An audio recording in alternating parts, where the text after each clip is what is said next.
Okay, this is the video of kingdom animalia.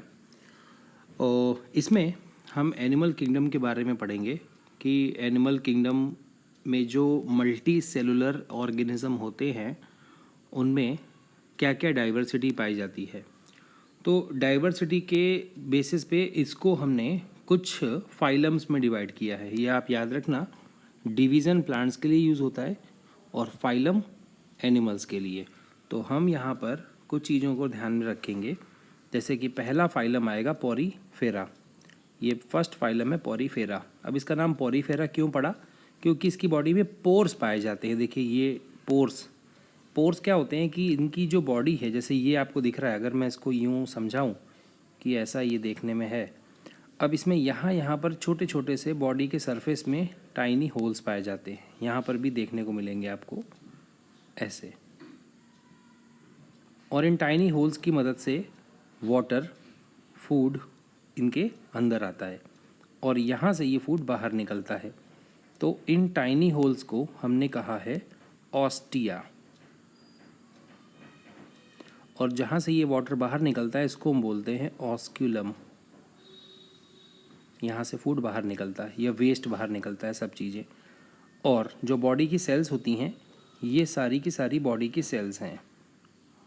ये जो यहाँ पर सरफेस पे पाई जा रही हैं, ये सभी बॉडी की सेल्स हैं।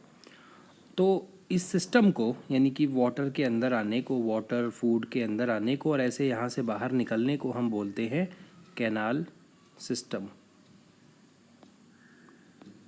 और ये बॉडी फिक्स रहती है इनकी, मतलब एक जगह पर ही पाई जाती है। मैराइन होते हैं और मतलब समुद्र में पाए जाते हैं।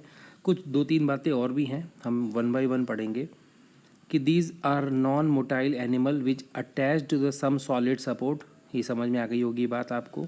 Over the body these leads to the canal system that helps in the circulating of water throughout the body to bring the food and oxygen. These animals are covered with a hard outer side layer called exoskeleton या skeleton आप कह सकते हैं, बाहर से पाया जाता है। The body design involve very minimal differentiation and मतलब बॉडी में बहुत ज़्यादा चीज़ें अलग अलग नहीं पाई जाती हैं। बहुत मिनिमम डिफरेंट जैसे हम सब की बॉडी में है, हाथ, पैर, आँख, नाक, कान अलग अलग है, इसको डिफ्रेंशिएटेड होना बोलते हैं। बट इनकी बॉडी में ऐसा कुछ भी नहीं है, बहुत सिंपल बॉडी डिज़ाइन है। तो वो बात यहाँ पर बोल दी गई है। अब यहाँ पर बोलेंगे कि ये सेलुलर लेवल की ऑर्गेनिज्म है, ये भी आप कह सकते हैं सेलुलर लेवल। ये आप याद रखिएगा, सेलुलर लेवल असीलोमेट। एंड एक और बात है डिप्लोब्लास्टिक। डिप्लोब्लास्टिक का मतलब होता है जिसमें दो जर्म लेयर पाई जाती हैं। असीलोमेट का मतलब है जिसमें सीलोम नहीं होता है। सेलुलर का लेवल है, मतलब है जो बहुत ही सिंपल ऑर्गेनिज्म होते हैं उनको सेलुलर कहते हैं। तो ये हो गया, इनके एग्जांपल हैं स्पॉन्ज, और आप इनके नाम याद रख लेना, ये सब जो दिए गए हैं। That's it. बाद हम इसके आगे बढ़ते हैं सिलेंट्रेटा। सेकेंड फाइलम है फाइलम सिलेंट्रेटा। इनमें क्या लिखा है? These are animal living in water, they show more body design differentiation. यानी कि इनमें इनके पहले वालों से थोड़ा सा ज़्यादा डेवलप्ड सिस्टम होता है। There is a cavity in the body, यानी एक कैविटी पाई जाती है बॉडी में। आप अगर देखेंगे ध्यान से यहाँ पर तो देखिएगा, ये एक सपोज है, ये आउटर लेयर है, ये इनर लेयर है, इनके बीच में कैविटी है। उस कैविटी का नाम है मीजोग्लिया। ये आप याद रखिएगा, this cavity is known as mesoglea.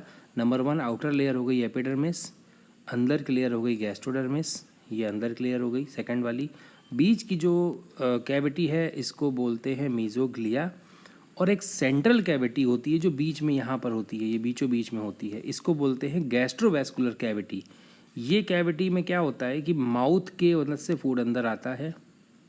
और एक बात है यहाँ पर, जैसे पिछले वाले में था कि एक तरफ से फूड आता था और दूसरे कहीं और से बाहर निकलता था वेस्ट, इसमें ऐसा नहीं होगा। इसमें यहीं से फूड अंदर आएगा, सेल्स को पहुँचेगा, यहाँ तक सभी सेल्स को मिल जाएगा, फिर वो सेल्स अपना वेस्ट यहीं पर छोड़ देंगी और ये वेस्ट इसी रास्ते से होके बाहर निकल जाएगा। तो ये आपको पता चल गया टेंटिकल्स दिखाई दे रहे हैं, ये फूड कैप्चर करने में हेल्प करते हैं, जिनमें एक बहुत ही खास चीज़ पाई जाती है, स्टिंगिंग सेल। स्टिंगिंग सेल एक तरीके की जैसे इंजेक्शन लगाने वाली सेल होती है, मान लीजिए ऐसा कि उसके अंदर एक केमिकल भरा होता है और वो जिसको भी चुभता है तो वो बेहोश हो जाता है, कोई भी एनिमल। तो इसको मतलब बहुत ही न्यूरोटॉक्सिक केमिकल, ख़तरनाक केमिकल होता है इसके अंदर। जैसे कि आपने जेली फिश वगैरह के बारे में सुना होगा, या ऑस्ट्रेलिया के या कुछ न्यूजीलैंड के कुछ बीचेस पे ये पाई जाती हैं, और वहाँ आने के बाद लोगों को कांटेक्ट में आते ही वो लोगों को बहुत नुकसान होता है, वो बेहोश हो जाते हैं लोग समुद्र में नहाते नहाते। तो जेली फिश भी इसका एग्जांपल है, जो कि जेली फिश में भी यही सेम सिस्टम पाया जाएगा, ये टेंटिकल्स हो जाएंगे उसके पास में, और अंदर सब बॉडी का ये पूरा फंक्शन होगा इसके पास सेम ही, जैसा इसकी ये दिख रहा है अंदर वैसे ही होगा, हॉलो होगी अंदर से वो। और माउथ हो गया, स्टिंगिंग सेल, टेंटिकल्स हो गया, ये सब मैंने आपको समझा दिया। अच्छा, इसके बाद क्या लिखा हुआ है यहाँ पे, ये हो गया, ये हो गया। एंड द आउटर मेड और the lining of body cavity, some of these species lives in colonies, जैसे कोरल्स, ये बहुत इंपॉर्टेंट पॉइंट है। कोरल्स आपने सुने होंगे, एक लैंड होती है पूरी पूरी जो कि कैल्शियम कार्बोनेट के पत्थर से बनी होती है। इनकी स्कल, ये बाहर का जो हार्ड जो शेल होता है, आउटर शेल, उसके ऊपर, जैसे ऑस्ट्रेलिया की ग्रेट बैरियर रीफ, वो कोरल ही है एक प्रकार का। इसमें हाइड्रा भी है एग्जाम्पल, और जेली फिश भी एग्जाम्पल है। वो नहीं फिक्स रहती, वो मूविंग करती है, घूमती रहती है इधर उधर इधर उधर, पर हाइड्रा जो है फिक्स रहता है एक जगह पे। तो वो बनाते हैं कोरल्स, यानी कोरल्स कौन बनाएगा, हाइड्रा बनाएंगे। और हाइड्रा के नाम याद कर लेना, ये हो गया सी एनीमोन, हाइड्रा, और ये जो मैंने सब समझाया, tentacles, stinging cell, mesoglea, epidermis, gastrovascular cavity, यहाँ फूड डाइजेस्ट भी होता है इसी बीच के कैविटी में, और यहाँ पर सेल्स के बीच में एक्सचेंज भी होता है, और इसके बाद वो वेस्ट बन के बाहर निकल जाता है माउथ के ही द्वारा। तो हमारे 2 फाइलम कंप्लीट हो गए। अब हम बढ़ते हैं थर्ड फाइलम की तरफ में। तो हमारा थर्ड फाइलम है, वो नाम है उसका प्लेटी हेलमिन्थिस। अब इसको प्लेटी हेलमिन्थिस क्यों कहा जा रहा है, क्योंकि इनकी बॉडी प्लेट के जैसी होती है, प्लेट के जैसी, एकदम फ्लैट बॉडी आप कह सकते हैं इनके लिए। तो अब मैं इसको एक एक करके पढ़ूंगा। The body of animal in this group is far more complex design, यानी देखो अब आप सिंपल आगे बढ़ते जा रहे हो, पहला वाला सिंपल, दूसरा वाला थोड़ा कॉम्प्लेक्स, तीसरा वाला और ज़्यादा कॉम्प्लेक्स। अब उसके बाद then the 2 other groups we have considered so far. The body is bilaterally symmetrical. Bilateral मतलब क्या होता है, जिसको 2 पार्ट में डिवाइड किया जा सकता है equal. Meaning is that the left and right half body have the same design. There are 3 layers, आप याद रखिएगा, मैंने यहाँ पर एक बात बताई थी, डिप्लोब्लास्टिक, यानी कि 2 जर्म लेयर का होना। एम्ब्रियो में 2 लेयर पाई जाती हैं। एम्ब्रियो याद करो, एम्ब्रियो को, वो जो स्पर्म और ओवम के फ्यूज होने से जो एम्ब्रियो बनता है उसमें 2 लेयर होती हैं। पर जब डेवलप्ड एनिमल की बात करेंगे तो उसमें उसी एम्ब्रियो में 3 लेयर पाई जाएंगी। तो यहाँ वाले एनिमल, क्योंकि ये एनिमल डेवलप हो रहे हैं, तो अब इसमें 3 लेयर पाई जाएंगी।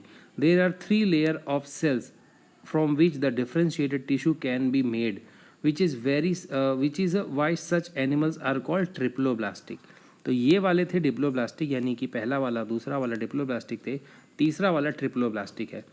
दिस अलाउ, अब अगली बात बोली जा रही है, नेक्स्ट बात बोली जा रही है, this allow outside and inside body lining as well as the some organelle made, यानी कि क्या होता है कि ट्रिप्लोब्लास्टिक से कुछ ऑर्गेनल्स बाहर की तरफ को बनते हैं, कुछ ऑर्गेनल्स अंदर की तरफ को बनते हैं। अब ये हो गया। इसके बाद नेक्स्ट पॉइंट की, there is a thus some degree of tissue formation, यानी कि अभी पहले वाले सेलुलर थे, दूसरे वाले मतलब थोड़े टिश्यू लेवल थे, ये वाले थोड़े और ज़्यादा डेवलप्ड टिश्यू लेवल है। अब इसके बाद क्या है, however there is no true internal body cavity or coelom, यानी कि इनमें भी, ये भी यहाँ पर जो मैंने आसिलोमेट लिखा हुआ था पहले वाले में, आप याद रखिए ये पॉइंट जो मैंने लिखा था आसिलोमेट, वही पॉइंट इस पर भी कंसिडर किया जाएगा। In which well-developed organ can be accommodated. The body is flatted dorsoventrally, and dorso और ventral, dorsal मतलब होता है पीछे और ventral मतलब होता है आगे, यानी आगे और पीछे दोनों तरफ से फ्लैट होती है, जो कि मैंने आपसे पहले भी कहा था, plate like body, meaning from the top to bottom, which is why these animals are called flat worms. ये भी इनका दूसरा नाम है, फ्लैट वॉर्म्स कहते हैं इनको। They are either free living parasite, some example are free living animals like planarian, ये इनके नाम याद कर लेना आप लोग, ठीक है, बस हो गया ख़त्म इतना। यानी कंक्लूजन क्या निकालें प्लेटी हेलमिन्थिस के लिए, 2-3 लाइन का कंक्लूजन है।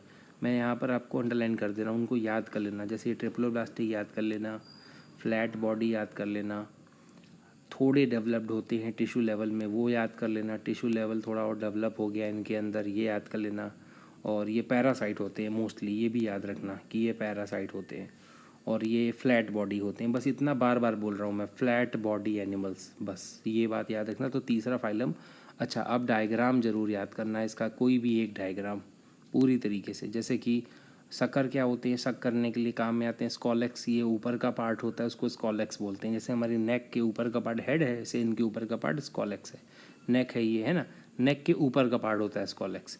टेप वॉर्म का डायग्राम है, ये बहुत ही कॉमन है, इसके कई एग्जाम्पल पूछे जाते हैं। ये प्लेनेरिया, लिवर फ्लो, ये बहुत ही कॉमन नेम है, ज़रूर याद रखना है इनके लिए। एक बात और है, शायद अगर आपके यहाँ पढ़ाई गई हो स्कूल में या ना पढ़ाई गई हो, तो फ्लेम सेल याद रखना। एक होती है फ्लेम सेल, वो इसमें ही पाई जाती है और वो फ्लेम की जैसी दिखती है और वो क्या करती है कि एक्सक्रीशन में हेल्प करती है। बस ये इनके ही अंदर का पॉइंट है। तो मैंने आपको 3 फाइलम पढ़ा दिया यहाँ पे। अब इसके बारे में आगे बढ़ते हैं। चौथा फाइलम पढ़ेंगे हम लोग, निमेटोडा। निमेटोड्स को हम एस्की हेलमिंथ भी कहते हैं, ये बात याद रखना। बहुत ही सिंपल फाइलम है। ये देखो यहाँ क्या लिखा है, बायोलेटरली सिमेट्रिकल। अब आपको धीरे धीरे समझ में आने लगेगा। बायोलेटरी मतलब जिसके 2 पार्ट बांटे जा सकते हो। ट्रिप्लोब्लास्टिक यानी कि 3 जर्म लेयर हो, मैं आपको पहले बता चुका हूँ।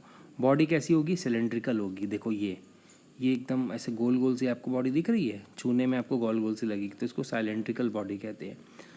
रादर देन फ्लैटन, यानी पीछे वाले फ्लैटन थे, ये वाले फ्लैटन नहीं है। अब इसके बाद क्या बोल रहा है, there are tissues but no real organ, यानी कि टिश्यू तो है पर रियल ऑर्गन नहीं है यहाँ पे, यानी ऑर्गन का नहीं। इसलिए अब यहाँ पर क्या बोलते हैं, दूसरी बात, सूडोसिलोमेट लिखा हुआ है यहाँ पे। बॉडी कैविटी पूरी तरह से डेवलप नहीं होती। जैसे कैविटी के लिए जब भी बात करी जाएगी तो 3 लेवल पे होंगे, और 3 लेवल के लिए जैसे पहला होगा असिलोमेट, दूसरा होगा सिलोमेट और स्यूडोसिलोमेट, और तीसरा होगा सिलोमेट। ये आप जरूर याद रखना। जैसे अच्छा समझो एक बात को, जैसे कि एक प्लास्टिक की पानी की बोतल है, प्लास्टिक वाली है, तो वो हो गई, उसमें कैविटी नहीं होती। जैसे ये एक प्लास्टिक की बोतल है, इसमें ढक्कन लगा हुआ है, इसमें डबल लेयर नहीं है, सिंगल लेयर है, तो ये असिलोमेट हो गई। एक दूसरी बोतल है थर्मोस्टील वाली, जिसमें डबल लेयर पाई जाती हैं, ये वाली, तो ये हो गया। अब इसमें कहीं कहीं पर सॉलिड है, ये अंदर अंदर से कहीं कहीं पे, सब जगह पे ऐसे कैविटी नहीं है, तो ये स्यूडोसिलोमेट हो गया। और एक तीसरा होगा जिसमें प्रॉपर कैविटी पाई जाएगी, बीचों बीच में एकदम बराबर कैविटी होगी, कहीं से भी वो खाली नहीं होगी, मतलब वो भरी नहीं होगी, पूरी खाली होगी। यानी मैं इस कैविटी की बात कर रहा हूँ, जो ये जो रेड लाइन जो मैं यहाँ पे बना रहा हूँ, ये कैविटी होती है, तो ये होता है सीलोमेट। तो अभी तक जो हम बता रहे थे, ये वाला सूडोसिलोमेट की कैटेगरी में आएगा। अगर आपको कोई दिक्कत हो तो आप मुझे ज़रूर इस पर मैसेज करिएगा, मैं आपको इसके बारे में और समझा दूंगा कि सूडोसिलोमेट क्या होता है, ओसिलोमेट क्या होता है। अब क्या लिखा है, they are very familiar to parasitic worm causing disease, यानी पैरासाइट्स हैं, डिजीज़ कॉज करते हैं। इसलिए जैसे कुछ एलिफेंटोसिस कॉज करते हैं, आपको पता होगा, पैर बहुत बड़ा हो जाता है इसमें। ये याद रखना है आपको, फाइलेरियल वॉर्म का नाम, जो फाइलेरिया फैलाता है और पैरासाइट है एक प्रकार का। Pin worm, round worm, hook worm, ये सब इसके अंदर के एग्जाम्पल है, याद रखना। तो बहुत ज़्यादा कुछ तो नहीं है इसमें, आपको क्या क्या याद रखना है। अच्छा, एक और बात आपको मैं बता देता हूँ, वन मोर थिंग। जैसे आपने पहले वाले में पढ़ा था, जैसे इसमें वाले में पढ़ा था, इसमें एक तरफ से खाना आता है, एक तरफ से ऐसे बाहर निकलता है। इस वाले में वहीं से आता है, वहीं से बाहर निकलता है, यानी कि ऐसा हो गया। दूसरे वाले में बात करी थी हमने, इसमें भी खाना यानी आता तो है पर एनस नहीं पाया जाता इनके पास, मतलब कि फूड लेते हैं पर डाइजेस्टेड फूड लेते हैं, इसलिए इनको डाइजेशन करने की ज़रूरत नहीं पड़ती है। तो इनके पास माउथ होता है पर एनस नहीं होता है, यानी एनस नहीं होगा इनके पास में, माउथ होगा इनके पास में। लेकिन अब हम बात कर रहे हैं निमेटोडा, ये पहले ऐसे एनिमल हैं जिनके पास में माउथ भी है और एनस भी है। ये फर्स्ट ऐसे एनिमल हैं जिनके पास में माउथ भी होगा और एनस भी होगा, यानी कि ये फूड खाते हैं और उसको डाइजेस्ट भी करते हैं। तो ये बात आप याद रखना। अगर इसमें भी कोई दिक्कत लगे आप ज़रूर मुझे कम्युनिकेट करिए, मैं इसके बारे में भी आपको समझा दूंगा। अब आगे की हम बात करेंगे एनालिडा। तो हमारा नेक्स्ट फाइलम है एनालिडा। एनालिड्स की बॉडी एनुलस होती है, एनुलस मतलब रिंग के जैसी, रिंग लाइक बॉडी होती है इनकी। बॉडी में आप देखेंगे आपको हर जगह पर रिंग रिंग दिखाई देंगी, ऐसा रिंग जैसी बॉडी दिखाई देगी। उसको एनिलिडा कहते हैं, एनुलस बॉडी होती है, याद रखना। अब इसके बाद में क्या है, बायोलेटरली सिमेट्रिकल ट्रिप्लोब्लास्टिक, ये तो पता ही चल गया आप लोगों को। ट्रू बॉडी कैविटी, यस, अभी तक किसी को भी ट्रू बॉडी कैविटी नहीं थी, पर इनके पास ट्रू बॉडी कैविटी है, तो इनको हम क्या बुलाएंगे, सीलोमेट। यस, अब आपको मिल गया पहले एनिमल जो ट्रू बॉडी कैविटी वाले हैं। This allow true organs to be package in the body structure, ये बात हो गई। यानी कि इसमें ऑर्गन्स को पैक करने की जगह होती है, ठीक। तो ये बात समझ में आ गई आप लोगों को। द एक्सटेंसिव ऑर्गन डिफरेंशिएशन, ये थोड़े से और डेवलप्ड होते हैं, याद रखना इस बात को, और ज़्यादा डेवलप्ड एनिमल होते हैं ये। This differentiation occur in the segmentation, ये भी आप याद रखना, सेगमेंटेशन होता है इनके अंदर, यानी कि पूरी बॉडी एक जैसी नहीं होती है, सेगमेंटेड बॉडी होती है, ये आप याद रखना, segmented body. Okay, head to tail, यानी कि आप पूरी बॉडी को देखेंगे तो पार्ट्स में बटी हुई होगी, ऐसे ऐसे ऐसे दिख रही है आपको, लाइंस दिख रही हैं यहाँ पे, ऐसे पार्ट्स में अलग अलग अलग पार्ट्स होते हैं। The animals are found in the variety of habitats, यानी कई जगह पर पाए जाते हैं। फ्रेश वाटर यानी कि नदियों में, तालाबों में। मराइन वाटर मतलब समुद्र में। तो इनके एग्जाम्पल आप याद कर लेना, अर्थवॉर्म। अब इनके पास चलने के लिए क्या होते हैं, पैरापोडिया। ये चलने के लिए पैरापोडिया का इस्तेमाल करते हैं, ये रहे पैरापोडिया। अच्छा, अर्थवॉर्म के पास पैरापोडिया नहीं होते, वो मस्कुलर फूड्स का इस्तेमाल करते हैं, जैसे रेंग रेंग के चलता है। पैरापोडिया टेंटिकल्स इनके पास भी हैं। पाल्प है, ये पकड़ने का काम करता है, और कैप इसे पकड़ लेता है और फिर सक करता है ब्लड को, है ना। तो ये हमारा यहाँ तक ख़त्म हो गया।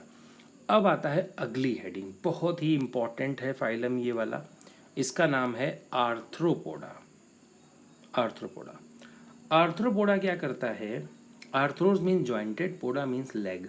जैसे सपोज एक ये एनिमल है, मान लो ये एनिमल है, अब इसकी बॉडी में पैर पाए जा रहे हैं, ये हो गए पैर, देखो।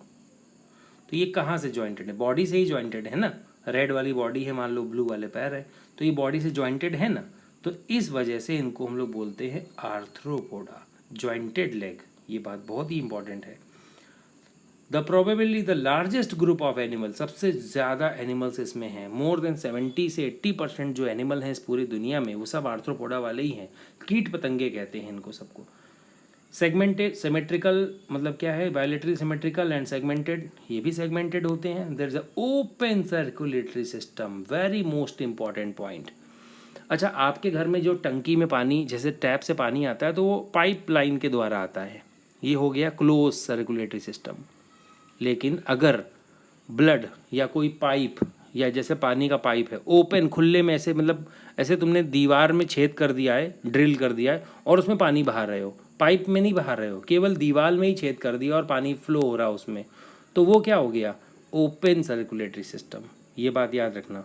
पर जब भी कोई पाइप के अंदर से जाएगा, जैसे हमारी ब्लड वेसल्स होती है हमारी बॉडी में, अब चलो हमारी सारी ब्लड वेसल हटा दो, होंगी ही नहीं, तो ब्लड कहाँ होगा, पूरी बॉडी में अपने आप ऐसे ऐसे घूमता रहेगा, तो वो हो गया ओपन सर्कुलेटरी सिस्टम। पर हमारे में नहीं होता, इनमें होता है ऐसा। तो उस कैविटी को हम लोग हीमोसील कैविटी कहते हैं, इसमें ब्लड भरा होता है। And the blood does not flow in the when defined blood vessels, ये बात मैंने आपको बताई। This coelomic cavity is a blood filled, coelom में क्या पाया जाता है, ब्लड फिल्ड पाया जाता है। ऐसी कैविटी को हीमोसील कहते हैं, HAEMOCOEL। हीमोसील मतलब कि ब्लड, देखो सीलोम सील, सील से ही बना ये, और हीमो मतलब ब्लड होता है, तो ऐसी कैविटी जिसमें ब्लड भरा होगा तो उसको हीमोसील कहेंगे। सम फैमिली एग्जाम्पल पॉन, ये सब हो गया। बहुत सारे एनिमल्स हैं इसमें, बहुत सारे एनिमल्स हैं, ये बात याद रखना। इनके नाम भी याद करने हैं आपको, पढ़ना इनके बारे में, कोई भी दिक्कत हो मुझे आप बताना। अगला फाइलम है मोलस्का। मोलुस्का नहीं बुलाना, मोलस्का कहना है इसको। ये भी बायोलेटरल सिमेट्रिकल वाले हैं। सीलोम कैविटीज रिड्यूस यानी थोड़ी कम हो जाती है, लेकिन एक प्रॉब्लम रह जाती है कि ये भी ओपन सर्कुलेटरी सिस्टम वाले हैं। इनके एक पहले की लाइन, लिटिल सेगमेंटेशन। सेगमेंटेशन वाली वही बात मैंने जो आपको बताई कि बॉडी में अलग अलग पार्ट्स दिखते हैं। देखो ना, आप ऊपर वाले में देख लो, इस वाले में देखो सभी बॉडी पार्ट सेगमेंटेड हैं, ये देखो, ये अलग, ये अलग, ये अलग, ये अलग, ये ऐसे देखो अलग अलग दिख रहे कि नहीं दिख रहा है आपको? ये सब इनमें भी ऐसे होते हैं, देखो यहाँ पे ये लाइन ऐसे अलग अलग थोड़े होते हैं, लेकिन ज़्यादा नहीं होते हैं। इसलिए अर्थ ये जो होता है ना आपका, स्नेल होता है, ऑक्टोपस होता है, वो सब इसके ही एग्जाम्पल हैं। किडनी, एक और बात है कि kidney like organ for excretion, बहुत ही इंपॉर्टेंट पॉइंट है। यानी किडनी लाइक होता है, किडनी नहीं होती है। एक्सक्रीशन मतलब क्या होता है? वेस्ट को बाहर करना। उसके लिए किडनी लाइक ऑर्गन पाए जाते हैं, लेकिन किडनी नहीं पाई जाती है, ये आप याद रखना। तो ये भी हो गया। और अब हम बात करते हैं एकिनोडर्माटा। एकिनोडर्माटा मतलब क्या होता है कि ये कांटे वाले एनिमल्स होते हैं, इनकी बॉडी में ऊपर से थ्रॉन्स जैसे पाए जाते हैं। तो हम इनको क्या बोलते हैं? एकिनोज मीन्स स्पाइन, याद रखना इस बात को, कांटे। या आप इसको हेजहॉग भी कह सकते हो। हेजहॉग तो एक एनिमल नहीं है, पर वो कांटे वाला एनिमल होता है, इसलिए उसको हमने उसकी जगह पे इसको लिया हुआ है। अच्छा, derma means skin. They are spiny skinned organism, these are exclusively free living marine. ये बहुत ही इंपॉर्टेंट पॉइंट है। अगर कोई पूछेगा कि ऐसे कोई एनिमल का नाम बताओ जो सिर्फ और सिर्फ एक्सक्लूसिवली, मतलब कहने का होता है सिर्फ और सिर्फ, और वो समुंदर में ही पाया जाए, तो वो सिर्फ एकिनोडर्माटा यानी स्टारफिश, ये सब वगैरह। They are triploblastic, have coelomic cavity. अब ये सब उसमें होगा ही होगा, जनरली बात है। जब एक बार वो चीज़ आ जाती है तो आगे वाले फाइलम्स में वो बात पहुंचती ही रहती है। They also have a peculiar water driven tube system, very most important thing. Peculiar water driven system मतलब होता है, जैसे कि अगर स्टारफिश है, ऊपर से पानी लेगी, पीछे से पानी बाहर निकालेगी, तो उससे क्या करेगी वो? जैसे कि वो पानी ऊपर से खींच के दूसरी तरफ से बाहर निकाल देगी, तो एक प्रेशर से पानी को फेंकेगी वो, और उस फेंकने की वजह से क्या होगा? वो ऊपर को उठेगी। तो वो एक तरीके से लोकोमोशन का भी काम कर रही है। मतलब ट्यूब फीड से क्या हो रहा है? लोकोमोशन भी क्रिएट हो रहा है वहाँ पे, ये आप याद रखना। लोकोमोशन ये भी इसमें से ही क्रिएट हो रहा है। दूसरी बात क्या है, इसके अंदर जो आपका बाकी सिस्टम्स भी होते हैं, इसी ट्यूब सिस्टम से ही हो जाते हैं। जैसे कि इसके अंदर ऑक्सीजन आती है, इसी से आ जाती है। बॉडी के अंदर जो फूड का जो ट्रांसपोर्ट है वो भी इसी से हो जाता है। यानी ट्यूब सिस्टम बहुत ही इंपॉर्टेंट सिस्टम होता है। देन हार्ड कैल्शियम कार्बोनेट का जो स्ट्रक्चर होता है बाहर की, मतलब हार्ड बॉडी होती है। आप कभी भी किसी स्टारफिश को देखिएगा, वो बहुत कड़क होती है ऊपर से। और आपने जैसे कि ऐसे मतलब ऑर्नामेंटल होता है एक चीज़, जिसको हम लोग क्या बुलाते हैं, ओनियो या पाइला ऐसा कुछ बोलते हैं। और वो नहीं, सॉरी, पाइला नहीं बोलते, पाइला तो इसमें आता है। और मतलब वो ऐसा दिखाई देता है, और उसके बीच में कौड़ी बुलाते हैं हमारे यहाँ, उसमें ऐसे बीच में से खाली खाली जगह होती है, ऐसे ऐसे ऐसे ऐसे ऐसे, और वो भी इसके ही अंदर आती है। तो बस इतना ही है, ज़्यादा तो नहीं है इसको लेके। आप इसको रिवाइज़ करिए, कोई भी दिक्कत आए आप मुझे बताइए। ट्यूब फीड सिस्टम इसका याद रखना, और सीलोमिक कैविटी है। मतलब पूरा कुल मिला के ये कांटे वाले एनिमल हैं बॉडी में। देखो हर एक फाइलम से दो तीन बातें याद रखना इम्पॉर्टेंट वाली, ये ज़रूर याद रखना। हर एक फाइलम की 2-3 बातें किसी नोटबुक में नोट करो, लिखो, अलग से लिखो, और तभी वो याद होगा फाइलम, ये आप याद रखना। मतलब आप फाइलम्स की हेडिंग डालिए, सारे फाइलम्स की, और एक चार्ट बनाइए, और उस हर एक फाइलम के अंदर आपको 5-5 पॉइंट सबके बारे में लिखने हैं, जितने भी आप लिख पाएँ। और उससे भी ज़रूरी बात पता है क्या है? ये तो आगे वाला तो अब देखो, रुको रुको रुको रुको, ये आता है। अगर आपने ये पढ़ लिया, जैसे एनिमेलिया है, 2 में बांटा गया। सेलुलर लेवल ऑर्गेनाइजेशन, यानी कि जिनके पास सेलुलर लेवल होता है, इनमें पॉरीफेरा आते हैं। ये मैंने आपको शुरुआत में बताया था। टिश्यू लेवल को जब हमने डिवाइड किया तो टिश्यू लेवल 3 में डिवाइड हुआ। यानी ये वाले हैं, देखो, प्लेटीहेल्मिन्थेस और सिलेंट्रेटा, दोनों टिश्यू लेवल है। इनमें एक और बात है, no body cavity between epidermis and gastrodermis. Body cavity नहीं पाई जाती है सिलेंट्रेटा में और प्लेटीहेल्मिन्थेस में, ये बात याद रखना। सूडोसिलोमेट को नेमेटोडा बोलते हैं, ये भी टिश्यू लेवल ऑर्गेनिज्म है। अब आते हैं सिलोमेट। सिलोमेट में देखो ये बात ध्यान रखना, टिश्यू लेवल नहीं होगा, इनके बाद और डेवलप होने वाला है। इनमें कैसा होगा? ऑर्गन सिस्टम लेवल होगा। टिश्यू के बाद अब ऑर्गन आ जाएगा। तो अब जो एनेलिडा, मोलस्का, आर्थ्रोपोडा में क्या है? Mesoderm cells are single cell, ये ड्यूरिंग द एम्ब्रियो, यानी ये सब। Coelom form the pouches pinched off from the endoderm, मतलब ये अभी और डेवलप होते जा रहे हैं। तो इसमें जो भी आपको बात ना समझ में आए वो मुझसे पूछना। नोटोकॉर्ड नहीं होती, नोटोकॉर्ड मतलब बैकबोन, इनमें नोटोकॉर्ड होती है। तो नोटोकॉर्डेटा को 2 में बांटा गया, एक होते हैं प्रोटोकॉर्डेटा, दूसरे होते हैं वर्टिब्रेटा। और वर्टिब्रेटा के अंदर क्या क्या होते हैं? 5 क्लासेस होती हैं। ये फाइलम नहीं है, ये क्लास है, ये बात याद रखना। फाइलम केवल और केवल कॉर्डेटा तक है आपका, ये फाइलम है यहाँ पे।